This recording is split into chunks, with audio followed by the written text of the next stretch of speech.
I'm here with Grace Hamman. Actually, I didn't, is it Grace Hamman? It's Hamman, yes. Hamman. Okay. Yes, Well, just like Hamman. Hamman. hey, probably not even going to edit that out because, as we were talking before we started recording, the team is yours truly. So I'm Yeah. like, okay, well, Oh, editing is too much. Too much. that's right. Don't people prefer things to sort of be very organic and rough and, very like, an AI bot chat? I don't know. AI Yeah. did not help in this operation. No, Um, no. All human. all Love it. human, completely human. So Grace Hamman is with me today to talk about her new book, Ask of Old Paths, Medieval Virtues and Vices for a Whole and Holy Life. I was so excited when I saw this book, and I'm really excited to get to know Grace better. I met you, Grace, at the Festival of Faith and Writing. That's right. Um, and yeah, probably didn't get to chat with you long enough. And so this is my opportunity. Grace is a PhD from Duke. She's a writer, independent scholar of late medieval poetry and contemplative writing. She's the author, as I just mentioned, of Ask of Old Paths, which we'll be talking about today. She also is the author of Jesus Through Medieval Eyes, Beholding Christ with the Artists, Mystics, and Theologians of the Middle Ages. And her work has been published by a variety of academic and popular outlets, including Plough, the Journal of Medieval and Early Modern Studies. And she lives in Denver with her husband and three young children. How young? Let's get the brass tacks here. They are not as young as they were when I wrote the bio, but they are 10, 8, and 5. Okay, well, still Yeah. considerably young. Yeah, I mean, we're all elementary school still. So this is our Yeah. last year of all elementary school, Okay. the only year where they're all at the same school. So yes, I have to probably take out young next year when I have a middle schooler, which will be crazy. Mm. Gonna be a big change. Well, I definitely took young off of, my young children. They've not been young for some time, but I feel like 10, 8, 5, that still counts. Um, Um, I was thinking of a way to just kind of introduce you. And by the way, like we were talking again before we started recording that neither of us likes to like look at the questions that are often given in advance for podcast interviews. And I similarly don't always look at the media kit when I talk to somebody because I'm like, well, I'm just gonna have my own questions after I read the book, right? yes, and I think Um, so much better of an interview often anyway. Like the media kits are great, don't get me wrong, yeah. but it's actually what you're interested in. The questions tend to be so much more fun. Yes, yes. And the conversation, I'm trying to remember of the metaphor. I think you used it. So you used a Bach metaphor towards the end of the book, and you talked about like, the ways that like any, hundreds of musicians could sit at the piano and play, an invention, and it could all sound so very different, even though you're playing the same piece of music. And I thought that was particularly resonant with me because I have been recently returned to playing the piano, and because of someone playing a Bach piece where I was like, I have to learn how to play that piece. But it just reminds me of, just an interview, just allowing ourselves to be, yeah, let's let this be as personal as possible. So this is very much a lot of my own personal interest, but I think they're going to be resonant with people who follow my work. That's a long way of saying my first question is probably not on the media kit, but I thought I want to know what Grace wanted to be when she was growing up. Mm. Well, it's not too far distant from the book in that I thought I was going to be a visual artist when I grew Mm, up. So when I was a kid, I loved doodling, and my fantasy, my plans for my life, which sound fantastical but were my real plans, for more than 1 year, for probably about 4 years of elementary school, my sister and I were going to live together in an old mansion. It had to be very old. And we were both going to be visual artists, and neither of us were going to get married or get our driver's license. We were going to drive a horse and carriage, and we were each going to adopt one orphan. And that was our life plan. So As you can Okay. see, my life took a different path, but my interest in visual arts remained. Yeah, I think that's incredible. Does your sister end up following that path? No, neither of us. We both have our driver's licenses, which is disappointing. And neither of us have lived in old mansions, nor adopted orphans, nor are visual artists. So, Okay. Well, let's just say that that sort of bears out the truth that you talked about in John 5, when Jesus says, I just love this. That's a particular story for me, the healing of the lame man at the pool of Bethesda. And Jesus says, pick up your mat and walk, after he gives many excuses why, he's been laying beside the pool. And you talk about that word in a mid walk in a Middle English translation was actually wander. And so life is such a wandering path. And I feel like you just sort of bore that out even in your telling your how your childhood dreams weren't realized, but many other beautiful dreams have been. absolutely, absolutely, yes. Well, tell us about your journey into academic work and and then, where you found yourself since your time at Duke. Yeah, so again, wandering is an apt theme. I kind of wandered into being a medievalist. It was not something like, oh, I always have been interested in the medieval era. But it was more general. I have always loved history. I've always loved storytelling and literature. So my first real Mm, love was the novel. I just read mm, incessantly as a kid. It was and it still is my first love would be novels. And so I was an English major and I sort of wandered my way mm, into the literature of the past, going further and further back. I thought maybe I was going to want to study Victorian novels because I love the 19th century writers so much. But I realized after taking a class called History of the English Language that, wow, this earlier stuff was so fascinating. It's like English is like a puzzle, and you're always mm, putting little pieces together and figuring out hidden meanings. Or like I often use the comparison. It's like when you find dinosaur bones underneath a parking lot, where it's like this completely pedestrian, normal, not special sentence, but in each word of that sentence, you have meaning, meaning, meaning, meaning, history in those words. And in mm, that, the older version of English, like Middle English, which is what I ended up studying, which is like 14th and 15th and into the 16th century. And you're able to kind of see those old glimpses more clearly. And so I mm, was then like, I don't know what I'm doing. Just going to apply to grad programs because I don't know what I'm doing. I had a very wise advisor tell me, do not ever go into debt for a humanities degree. So mm, then I was limited in like, okay, well, I'm going to apply to this and just see what happens. And it all ended up working out for me. And I went to Duke and became a medievalist. So that was that side. And then on this later end, mm, what happened for me was that I ended up leaving the academy for kind of a multitude of reasons, after I had received my doctorate. And it was during COVID, and I was so, I had a newborn, and I was so mm, desperate for intellectual output and energy in my life. I was losing my mind. And I decided, you know what? I'm just going to start a podcast where I talk about old books and see if anyone's even interested. And then that developed now into this writing side of my life. And here we are. mm. Do you have any plans to go back to the academy, do you think? You know, I would never say never, but the academy is one of those places where often when you leave, it's really hard to return to it. You Yeah. miss this kind of whole developmental stage of your career. And so, if anybody ever said to me, Grace, will you please, we really want you to please come and teach for us.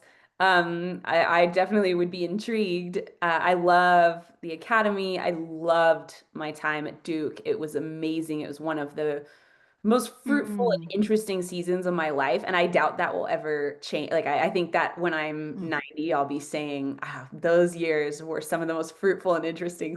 So I have a big heart for that. But I never mm, would have tried some of the things I've tried since leaving the academy. So I'm really thankful to have moved out more towards aiming things towards a lay audience, not an academic audience. I think there's a lot of mhm, hunger and thirst for older literature, but it's hard to approach on our own. It's hard to find our way in. And so I see myself as helping folks find their way in, and hopefully mhm, like this will open up some doors in the footnotes for interesting paths. So that's the mhm. goal. Well, one of the goals. Yes. Well, I think you very much achieved that. And I think there's something incredibly rich about a project like this. It sort of reminds me of Laurel, I think it's Matthewson had a project on Saint, sort of her conversation with the interior castle, Saint Teresa of Avila. Mm. And just another lovely project. I also am a literature person and sort of feel like it creates this incredibly rich environment, when you are in conversation with other text. And I certainly found that about your book. I was telling a friend about your book. I've told multiple friends. I Oh, goodness. 100% have already like sent a lot of pictures on messages like, okay, this is your next book. And I was telling someone actually just yesterday, I'm going to interview this author about her book on the virtues and vices through like, medieval text. And she was like, ooh, the Middle Ages. I remember reading Ken Follett and, I think is Yes. Pillars of the Earth. I never read that series. And she just said, I just do not like that kind of period of history. And so I thought, well, let's start there for people who think I don't really have anything to learn from medieval people. This was just a really kind of primitive, barbaric time. How do you want to correct our misunderstandings? No, and I love it when people ask me this question because it gives me a chance to go on one of my hobby horses, which is that the Middle Ages are so misunderstood, especially by um, Protestants who, and I speak as a Protestant, but as some, you grew up with this narrative of before the Reformation that it was this time of darkness. It was this time of Mm, superstition. We think of things like, burning people at the stake, or we think of the Crusades, or these kind of gross historical moments, or feudalism, where you're like, everybody was basically a slave. And the mm, fact of the matter is that many of these things did happen. The Crusades were a terrible, terrible historical mistake, and anybody wishing mm, to sort of revive the spirit of religious violence is going to be in for a disaster. But the Middle Ages were so much more than that. And when I first started reading medieval literature, out of my own evangelical Protestant background, I was shocked by the depth of love of God in these texts. I mm, mean, it blew my mind where I was like, oh my gosh, I always thought that like the idea of a personal relationship with Jesus was like early church and then like 20th century, like I had this whole landscape that was whitewashed mm, out in between. And I was very wrong. And it's been such a gift to me in my faith to receive these teachers from the past whose faith looks different than mine, but mm, who have this immense, lovely, beautiful, disciplined devotion to serving the Lord, both in the form of serving their neighbor and in the form of worship. And so I was so mm, impressed. And so it's brought so much depth and roots and meaning to my own life. And then the other thing is that many of our narratives about the Middle Ages are actually applied more to the Reformation period than to the Middle Ages. So things mm, like mm, religious violence or the burning of people at the stake or religious wars, those were all far more prevalent Reformation era into the 18th century than they were during the Middle Ages. So we actually have some of our narratives got all discombobulated. And so mm, genuinely, many of the worst things we believe about the Middle Ages are not even real.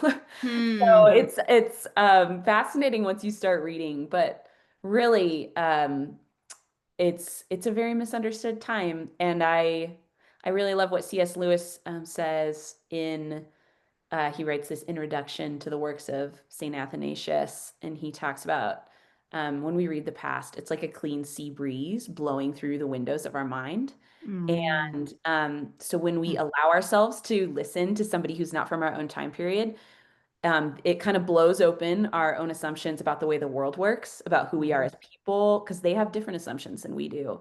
And he notes that we aren't as threatened by the mistakes they made. We're making different mistakes than them, but Mm. that the things that they get right, we can learn from. So it's Mm. even when they are imperfect, messing up, doing bad things, they still have things to offer us, which is really cool. Would you say that the vice and virtue tradition is one of those things that the, medieval kind of faith has to offer us? I actually am not, I mean, I know it goes back to the monastery. So, I mean, we're just sort of like towards the end of, ancient Yeah. times, the beginning of the Desert Fathers and Mothers, but just the way that it was developed, into these penitential manuals and there's just a lot. I don't know. Speak to that a little bit. Do you think that this is one of the things that we have to gain from this history and this tradition? I definitely think so. And the reason why it definitely came before the Middle Ages, many of the, especially the vices, the virtues, Mm-hmm. the language of the virtues develops a little bit behind, at least in the tradition that this book looks at, which is the remedy virtues. So not the Mm-hmm. cardinals that was pre-Christian, and then not the theological, which comes straight out of the Gospels and out of Paul's letters, but this particular tradition called the remedy virtues is more of an early medieval phenomenon.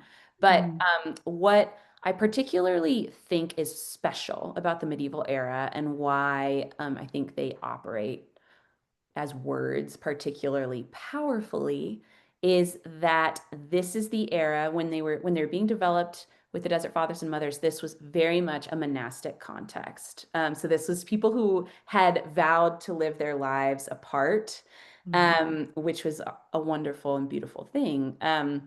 But by the late Middle Ages, this was seen as a universal calling for the Christian life. And so we begin to see it taught Mm-hmm. for more ordinary people, more people more like us who probably wouldn't have been particularly holy monks or nuns in the Egyptian desert. Just most people weren't.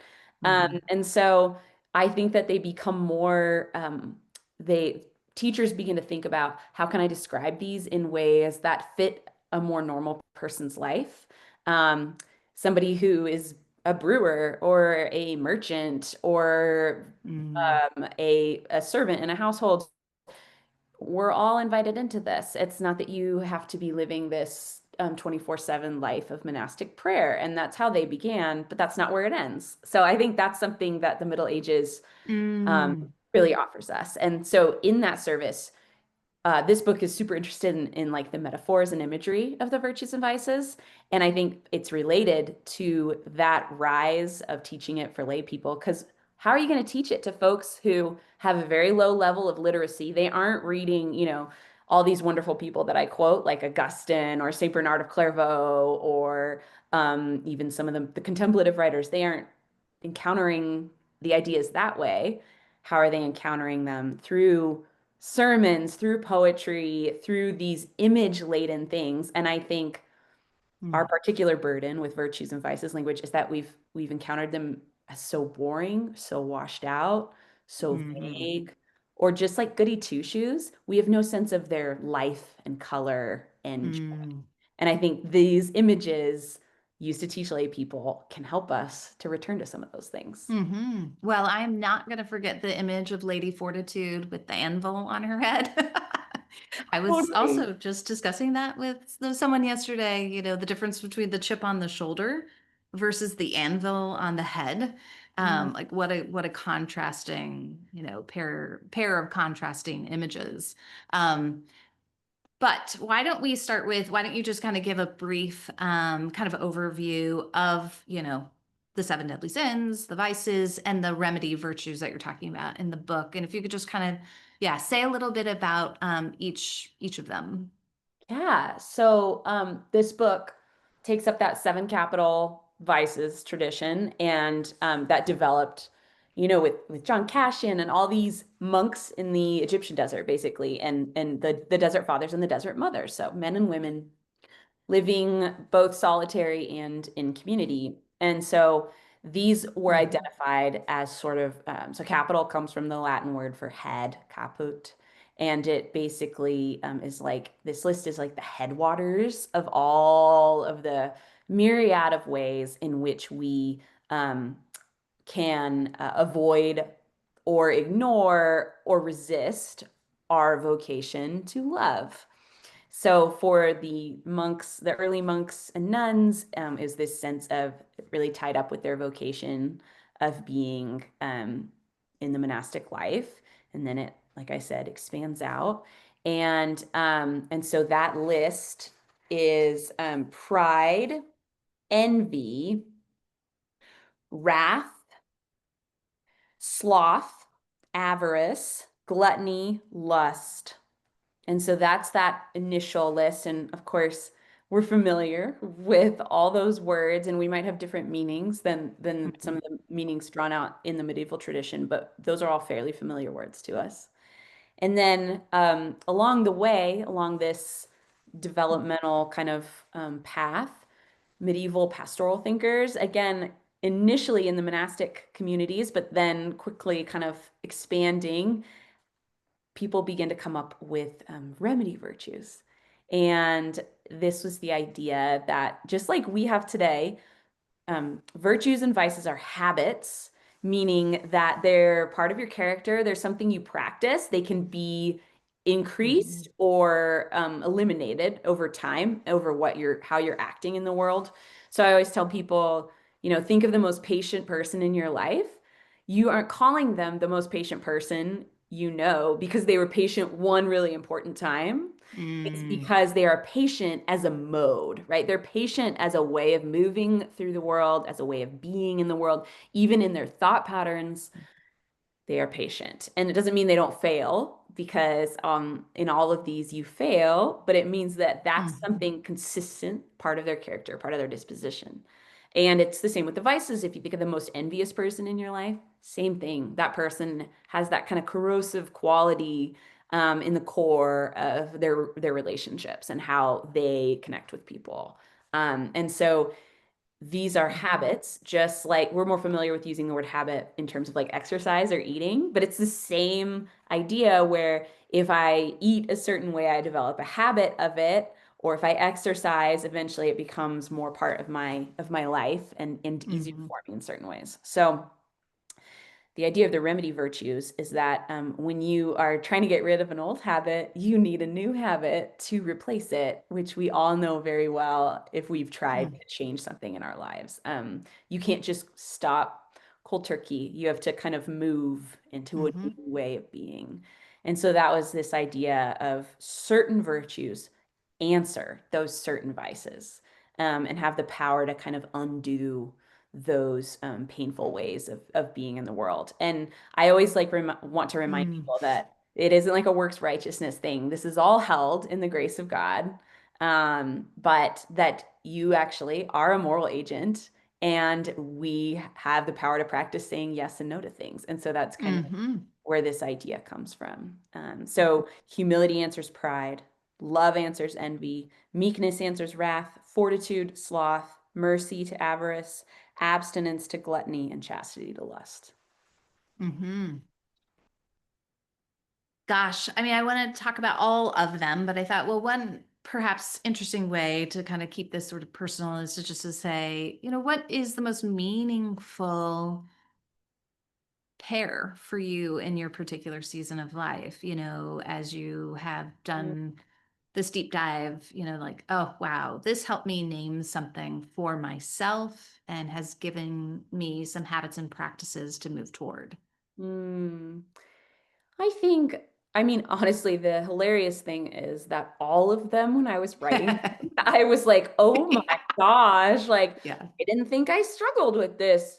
Turns out there was a deeper core in me that I was blissfully hiding from myself. Mm, And so it's a hard question because genuinely every chapter I wrote, something came up in my life that I was like really mm, struck by, that I was like, okay, well, now I know myself a little better, and now I see these things that I mhm, need. I will say there were some that my perception changed more than mm, others.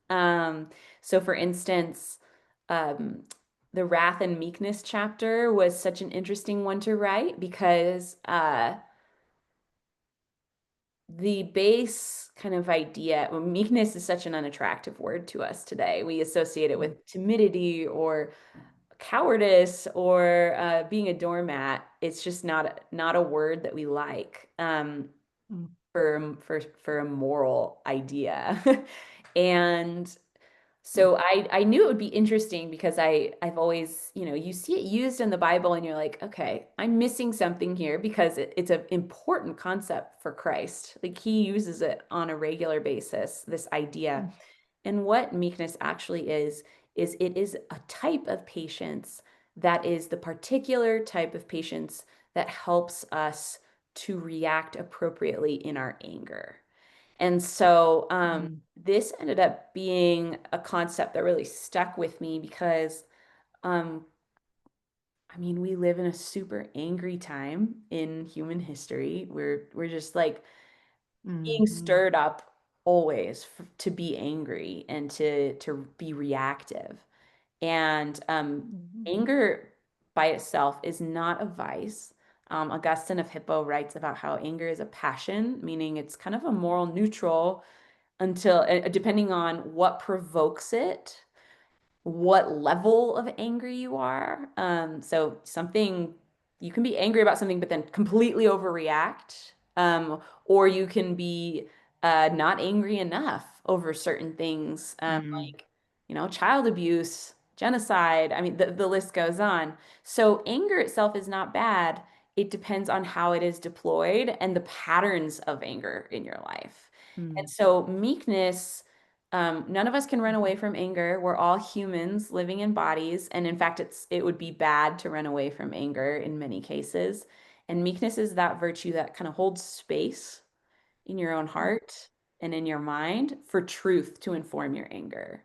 So, mm, how mm, how angry should I be about this? How is this a holy thing to be angry about, or is it just an ego thing to be angry about? mm, Um, and so medieval writers called meekness, in one of my favorite comparisons of the book, they call it the pillow, the soft pillow on the bed of conscience. And what it means is mm, that um, you are at rest even in your anger because you are oriented towards the kingdom of heaven, even when you are mm, really, really, really angry. So you mm, don't have that. Whereas wrath is that constant turning towards violence, whether that's in your language, in your actions. And it doesn't even have to be like, these super obvious wrathful things like murder or yelling mm, at somebody. It could just be that constant low level irritability where you are ready to be irritated. You are ready to like, mm, uh. And I definitely move through the world that way a lot. I mm, act that way with my children. I'm ready to be irritable. And so that mm, chapter was really convicting for me and just going, mm, "Okay, I have to hold, I want to, not have to, but I want to, I desire to move through the world holding space for truth to always inform and undergird my anger." mm. Space is just a way to talk about time, right? Which it Yes. seems to me that, when we're in a kind of mode, accelerated mode, which social media is very much that, it's the reaction, the split second reaction, the gut reaction of outrage so often. I mean, it can be obviously more deliberate and considered, but I think it tends to reward people Mhm. who act, who act and react, I mean, it's just a very reactive environment. And um, I think And the it's more extreme your response, the more clicks and scores. exactly. And, like it's definitely Yes. it's a thing. It's a real problem. Yes, it is. And yeah, it makes me think, I mean, when you think about cultivating virtues and vices, there are particular contexts that are more maybe virtuous and vicious than others, or promote habits. And I don't know. What's your take on social media? I think social media can be a tool.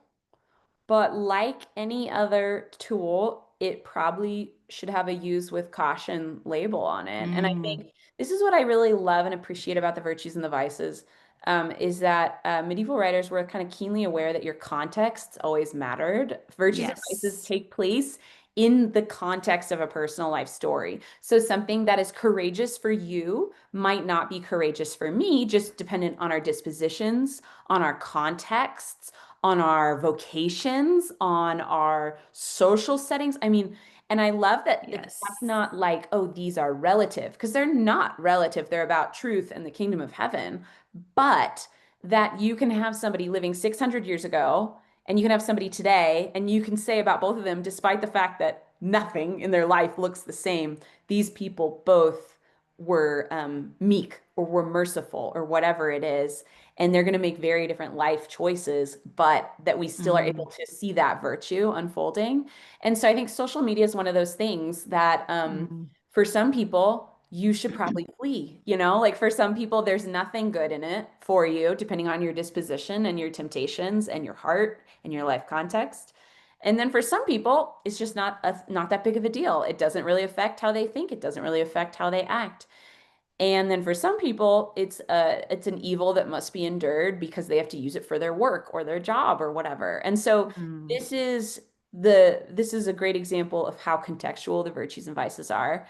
And mm, and I also think it's a great example of how a lot of discernment is required as we think about what would be virtuous or vicious in our mm. own context. So I think for a lot of us, um, we excuse a lot of things because we have to use something or because we're trying to draw Yes. attention or whatever. Like we have a good cause, but then the way that we're doing it is actually not virtuous. And Hmm. so it creates a lot of opportunities for self-reflection and for thinking with other people. I think something I also love about the virtues is that they are not individualistic. They are all Mm, about life within community, and we help each other to discern, hey, this seems like it's not going well for you. This seems like it's bringing you into a really angry place, or this seems like it's bringing you into a really envious place, or whatever it is. It's not helping you to be loving to your neighbor. mm, Sometimes we have to do that. We have to help each other with that. And so that is not a straightforward answer, but mm, I think social media is a really good test point for thinking about, wow, this is morally challenging. What are you going to do with it? hmm. Well, comment. I don't know if you subscribe to comment, but they had a whole issue, I think 2 issues ago, on discernment. And they're one of the people writing, Robert Joustra, who's a Canadian scholar, wrote on prudence and how Mhm. prudence is the virtue that kind of helps you determine what's a virtue in what Yes, particular context. absolutely. It was excellent. So I just want to recommend that to people. But I think knowing that, just calling to our attention that the virtues and vices are something very, very social. That you don't practice the virtues, in this kind of like privatized, sphere. They call you into healthy community, which I personally feel like is one massive reason we need to be talking, recovering this tradition, Yes. um, particularly in our moment. And I think Mhm. I think where we are in the American political landscape, which I can't personally help not seeing that, there's been a deformation Yes. spiritually.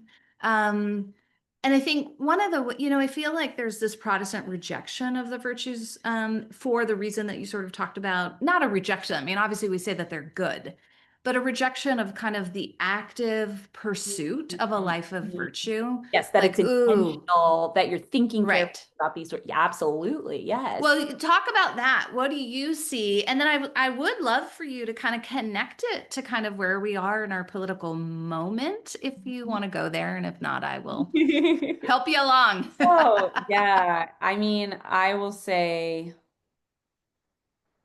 okay, so there's two pieces of this question. Remind me of the first one again. Not the Well, the moment, first one but was, we've got this Protestant. I think it's a yes, uniquely sort of there we Protestant go. Yes, rejection or yes, rejection. nervousness. Yes. Is Okay. there, can we draw I any lines here? absolutely. I think one of the mistakes that historical Protestantism has made, and it was we do this often as humans, this is not unique, is that you do an overcorrection of something that existed that was problematic. So the rejection of virtue language, not wholesale, but in a sense that informs our spiritual lives in a very deep way, and that it's a form of spiritual formation, that it's not works righteousness. Mhm. And I do think Protestantism, generally speaking, has rejected a lot of that piece, is because in the Middle Ages, this is the sort of dark side of the mass embrace, is that you have things where you're trying to measure this in people's lives. And that approach is always going to fail. And it relates to that communal note that you were just saying, where if we think of the virtues as individualistic, as like a way that like the SATs where, well, I got a whatever score and you got a lesser score, so I'm better at this than you. That's Mhm. always going to undercut any good that the virtues are going to be able to do in your life or in anyone else's life. Mhm. Um, and so I think Protestantism, speaking very broadly, picks up on that element of it and goes, no, everything we have is grace. And if you begin to talk about this, you are falling prey to achievement-oriented language about yourself as a Mhm. person. And there's definitely truth there. I mean, we often deploy the virtues this way. We often think of our moral lives this way, and we do it in a comparative sense of how am I measuring up to that person? And that's just going to be destructive. But Mhm. that doesn't invalidate the virtues and the way that they change lives if they are not wielded in that sort of cookie cutter repressive way. And so, and it also undercuts, like I mentioned before, that yes, we are saved by grace alone. However, we cooperate in our own sanctification. So we are Mhm. not robots who got a part fixed and now we're good to go. We are Mhm. humans in bodies in time. And just like eating and exercise and all the like body things we think of, the virtues are body things. They are about time and place. And sure, a lot of them are happening in your head and in your heart, not necessarily outwardly, but as humans, we learn them over time. And that requires our own participation in our learning Mhm. as we become more and more like Jesus. And so I think in a lot of ways, it's an intuitive concept that makes a lot of sense where you're like, of course, like you don't just no one in our lives, a lot of us have seen miraculous things happen where something big does shift. But in Mhm. general, like in as we become better parents, let's say, these come from held in the grace of God, conscious choices. You know what? I don't like how I'm speaking to my children.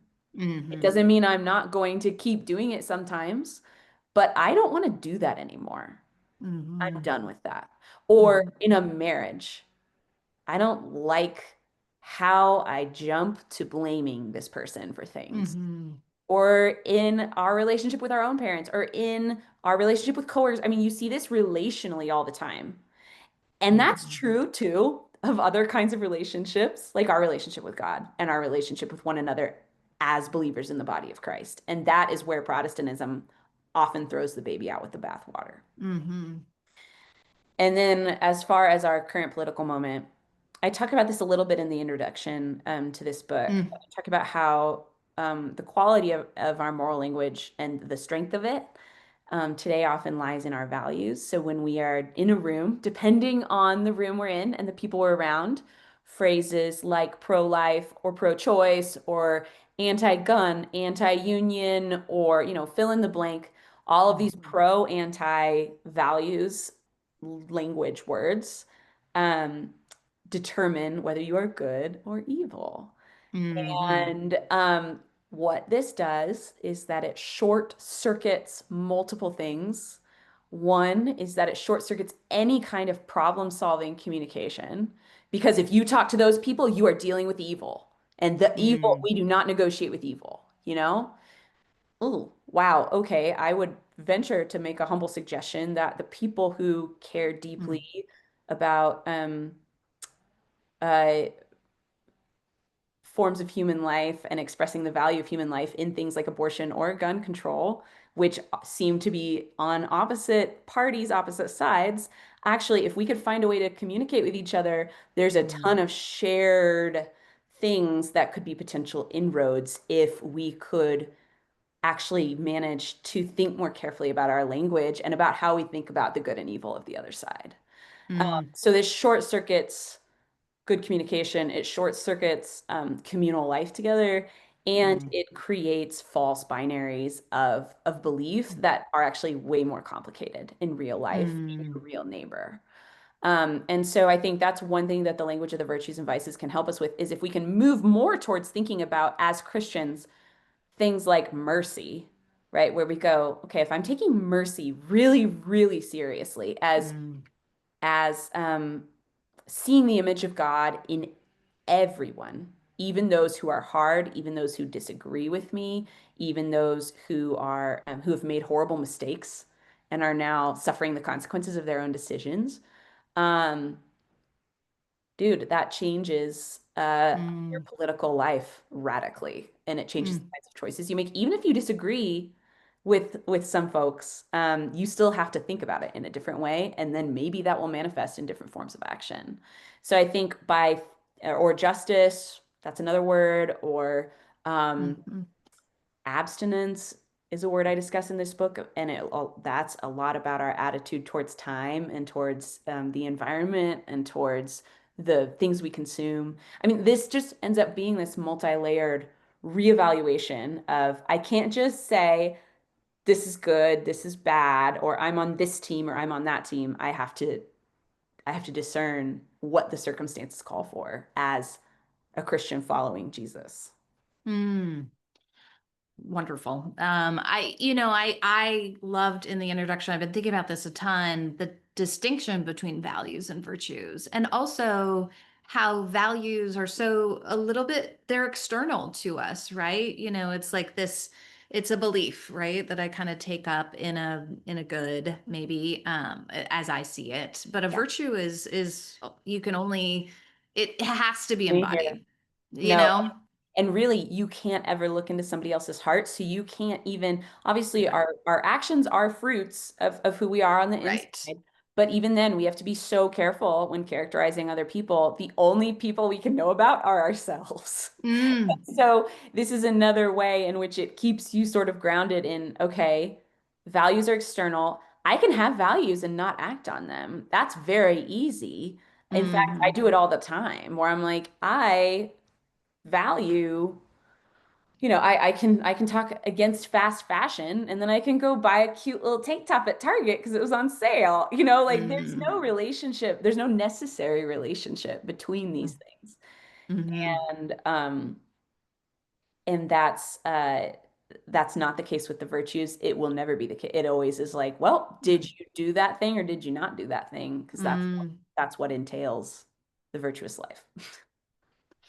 What parameters do we need to have around words like good and evil? I've been thinking about this a lot because it's sort of, it's very much, this is, it's indicative, I guess, of the kind of like combustible discourse right Mhm. now politically, is that as soon as this person is evil, this ideology is evil, even this value is evil, and evil pitted versus good.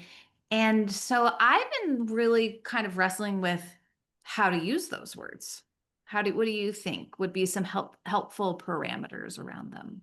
That's a really good question. And I think it's a question that all of us should be very seriously wrestling with. Mm, I will say something really interesting for me was that of all places, surprisingly, the gluttony and abstinence chapter, um, mm, gluttony is not just, it's primarily relating to how we consume food and drink and how it has this quality of measurelessness where we are where we are ignoring the contexts and just taking whatever we want when we want it at whatever cost. And that's sort of the core idea of what gluttony Mm, means. And that's simplifying it, but that's the basic thought. So medieval folks actually took gluttony as expanding and relating to anything that they called sins of the tongue. So it mhm, wasn't just with food, we do that with our language as well, where we have this sense of measurelessness, this sense of self-indulgent language of I'm going to say what I want when I want mhm, to, consequences be damned, I mhm, don't mhm, care because this is my truth or this is what I believe, this is what I feel, this is what I want to say. And mm, I was really struck by that because I don't think I had heard it in terms of language's mhm, relationship to gluttony before. mhm, And I think actually that can become potentially a really helpful paradigm for us mhm, as believers in the body of Christ is this question of why am I saying the things that I'm saying? What mm. is my context here? Is it, sorry, I have a fly in here. That's nice. No problem. Is it something that Mm, is oriented towards the peace of the kingdom of heaven? And sometimes, Jesus brings a sword and it is like, no, you gotta, you're stern, but yet he remained always oriented towards the peace of the kingdom of heaven. And if we're just saying things because we're nervous or scared or angry, or we want some sense of power or some sense of like, I can contribute to this conversation, some kind of ego-driven thing, which I mm, think very, very often when people make grand sweeping statements about good and evil, it falls in one of those categories. It doesn't fall mm, in the category of orientation to the peace of the kingdom of heaven or measure sense of time and place, sense of who my audience is. Am I just mm. preaching to the choir? Am I just like telling my people, yeah, I'm with you, we're good, like we're better than everyone else? Or do I always think this, like with political parties, something that drives me crazy is that there's no sense of like, I would really like you to understand my point of view here. So I'm going Mm, to really think about who you are and how I can help you understand something. mhm, It's just, why can't you understand what I'm saying? And I think this sense of gluttony and abstinence and the care in which we can put mm, into our words, um, and that sounds so simple and kind of naive, but I actually think there's a power there. And I think the Middle mm, Ages can teach us about this because out of necessity, they had to be careful and patient with their words, at least in mm, the written form, because when you're only writing on parchment and animal skins that take hours and hours to prepare, and there's no like easily accessible spew it out space, every word that you put down has to be important. So I yes. wonder what would happen if we said to ourselves, I'm going to act like I'm writing on parchment paper. Yeah. That is Wow. my governing movement is this important enough to put on something that somebody has labored over for hours or am I just like that, and I Hmm. don't live that way, but I had that thought this week and I felt the weight of that and I was like, you know what, I want to change my own ways. And so obviously that changes how you do on social media and everything, but like, Hmm. it's a serious question that I'm really interested in. Hmm. I think it's an incredibly important one. Um, and I think it's really important for us to be paying attention to how that language is used. It always raises the stakes in whatever anyone is Always. talking about. No, As soon as you're like the defeat of evil, oh, well, I'm in favor of that. And then I absolutely. realize, that it's, one particular political project and um, could be good, but likely flawed. And yeah, I think that seems to be particularly destructive in our moment. Those like the measurelessness, I guess, to use your word. Yeah. around those words. I think it's very difficult. I think one of my last questions is to just think about the specificity which with which we think about the virtues and the vices. So I Uh-huh. can think about your avarice mercy chapter. There was a lot of specificity there. Even like here are acts of mercy. Go visit the sick. Feed the hungry, clothe the naked. I mean, this is Jesus Yeah. talking. And Straight then up saying these are acts of mercy. yeah, this is, nobody had to really search too hard for that list. And then, some orientation of the heart.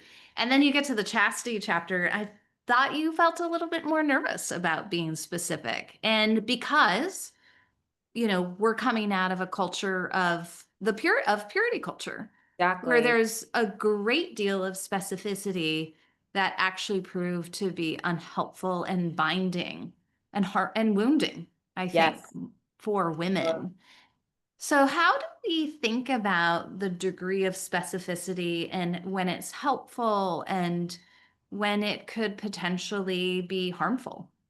This is such a good question because you're right. I pulled back from specificity in the chastity chapter for that very reason. And here's why. It's not that chastity does not manifest in specific acts, because virtues always have to manifest in specific acts in an individual life. But if you look at the things that we have obsessed over culturally as the church, guess what we haven't obsessed over? Mercy. We have not done a good job. Again, generally Mm-hmm. speaking, I think individuals have done have been magnificently merciful. I don't want to ignore that. But I think as far as the things we talk about sort of obsessively amongst ourselves, um, we're not going to be obsessively discussing how important it is that we visit inmates in prison or write them letters, which is actually one of the things Jesus told us to do was visit Yeah. the imprisoned. Um, Mm-hmm. and you just don't hear about that, right? That's not a thing. Yeah.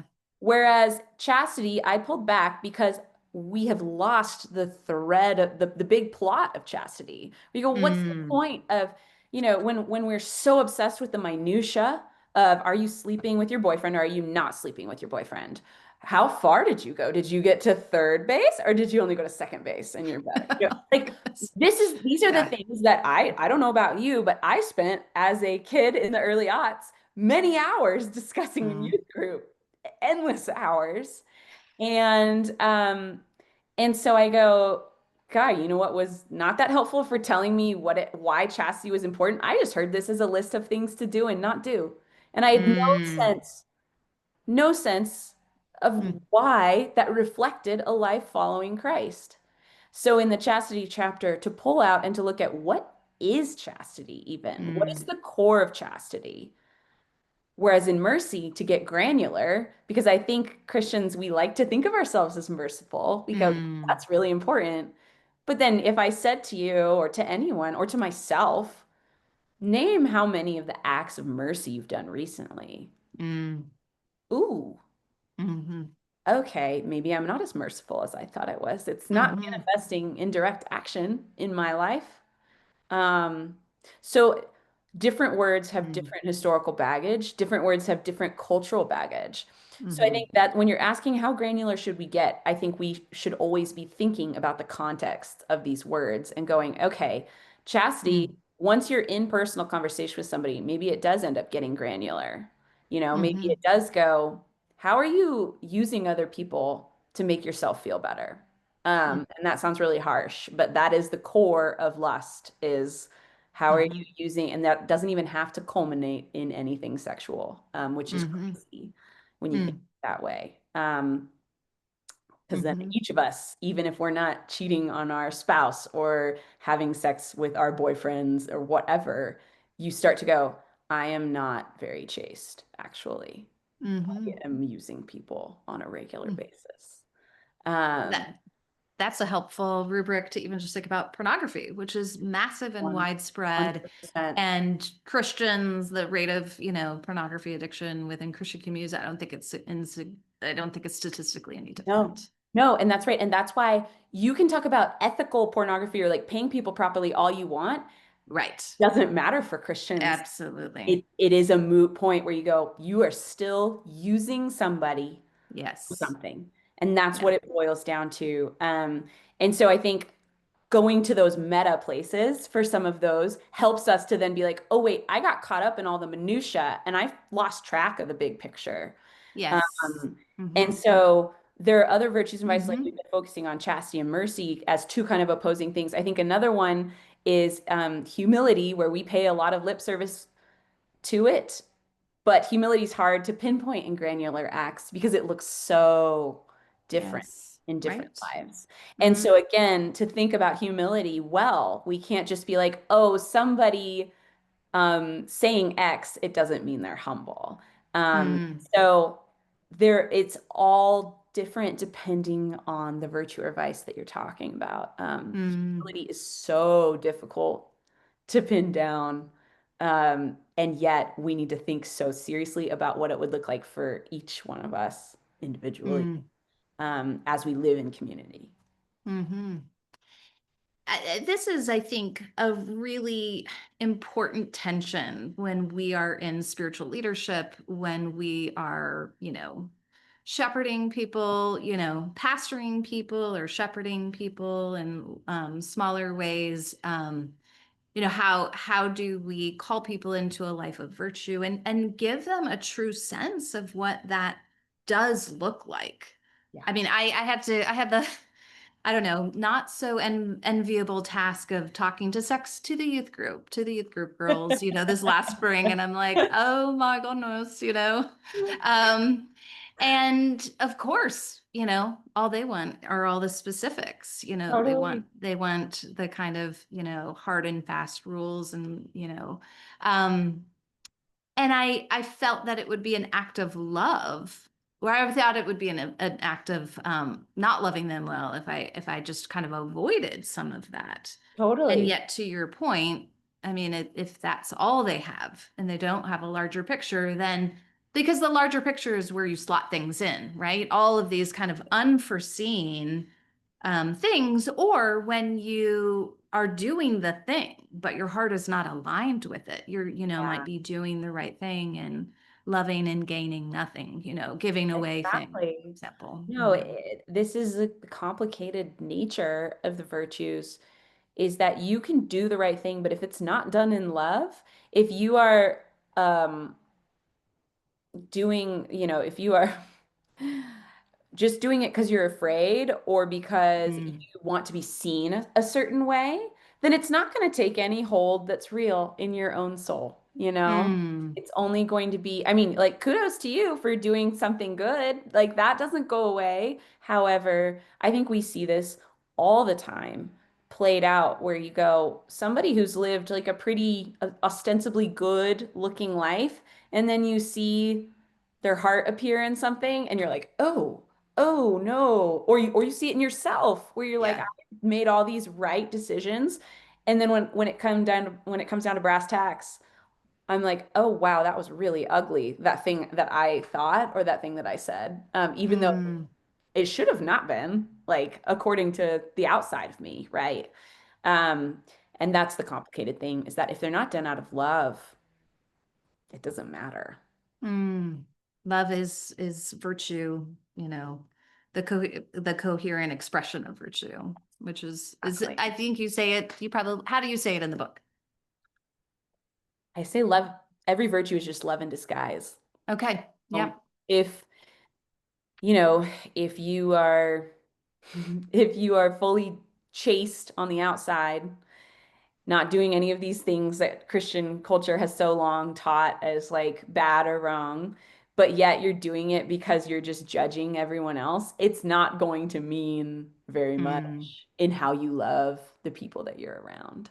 mm, Just to choose one sort of very basic example where I think we've all met people like that. mhm, And so that's the idea, is that chastity isn't chastity unless it's love in disguise. Humility mm, is not humility unless it's love in disguise.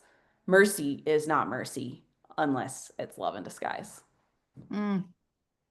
That's so beautiful. I think we'll end it there, Grace. It's just been an incredible conversation. Thank you so much for being willing to talk about your new book, Grace Hamman.